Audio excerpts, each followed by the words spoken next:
Dear students, today I will be discussing on the very common topic that is calculation of ADD. और हर practical exam में long case obstetrics का होता है जिसमें ये पूछते हैं जिसके लिए तुम लोगों का कॉन्सेप्ट क्लियर होना बहुत जरूरी है।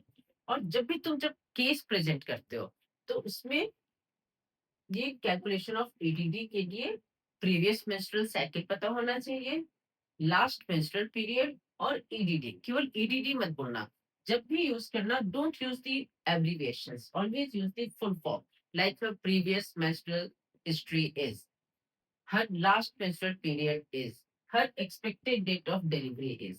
Okay, so while presenting you have to mention that her previous menstrual cycles were regular, coming every month, 28 days or 38 days cycle for 3 to 4 days, normal flow with or without associated with pain. Then her first day of the last menstrual period is, say for example, it was 2nd of March 2026. So you have to mention that, ma'am or sir, by Negle's rule, I will calculate expected date of delivery by adding 9 months plus 7 days in a previously normal menstruating woman. In that case, examiner को ये पता होगा कि बच्चे को पता है कि पहले अगर उसके साइकिल्स रेगुलर हैं, नियम से आ रहे थे, तो नेग्लिज रूल के अकॉर्डिंग 9 months plus 7 days उसका एक्सपेक्टेड डेट ऑफ डिलीवरी होगा from the first day of the last menstrual period. Examiner को ये प्रॉम्प्ट ना करना पड़े। यूजुअली बच्चे उस वक्त हड़बड़ी में सीधे बोल देते हैं, I will calculate EDD by adding 9 months plus 7 days from the LMP.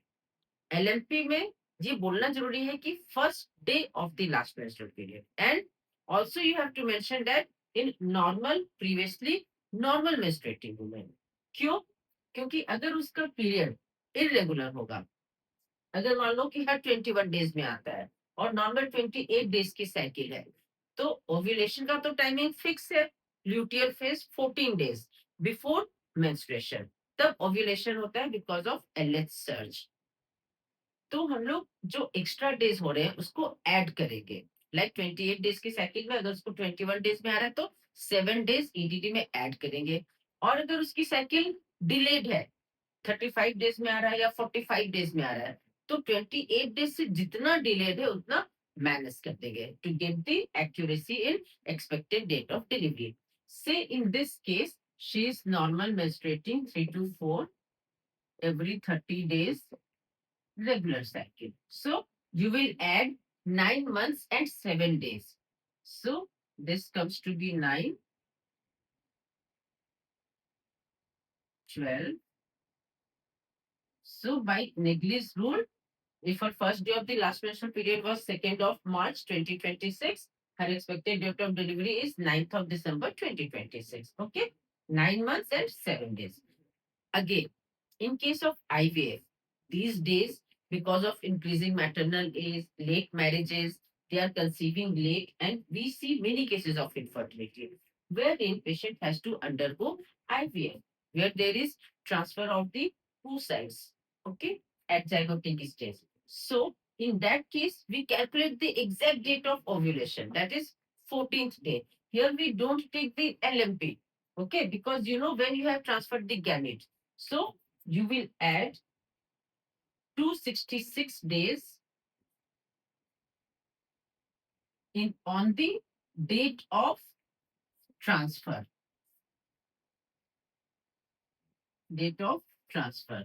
That is 14th day. Okay. Whichever date is there, you will add to 66 days to get the expected date of delivery. So I think by this it is clear how to mention EDD, how to calculate expected date of delivery in cases of normal or abnormal menstrual cycle and in cases of IVF. And total number of gestational normally is 40 weeks. Okay. Okay. Thank you, children.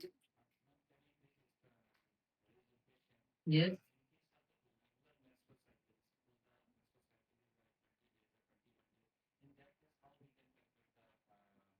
Yeah. As I just mentioned, like if the patient is getting period every 21 days, and you know that normal day cycle is 28 days. So 7 days you have to add in the expected calculated date of delivery. Okay. Similarly, if it is delayed, because 14th day is fixed from the next menstrual cycle. तो जितना delayed होगा उतना minus करना है, जितना जल्दी हो जाएगा उतना डेज ऐड करना है 28 डेज में से. Okay, is that clear?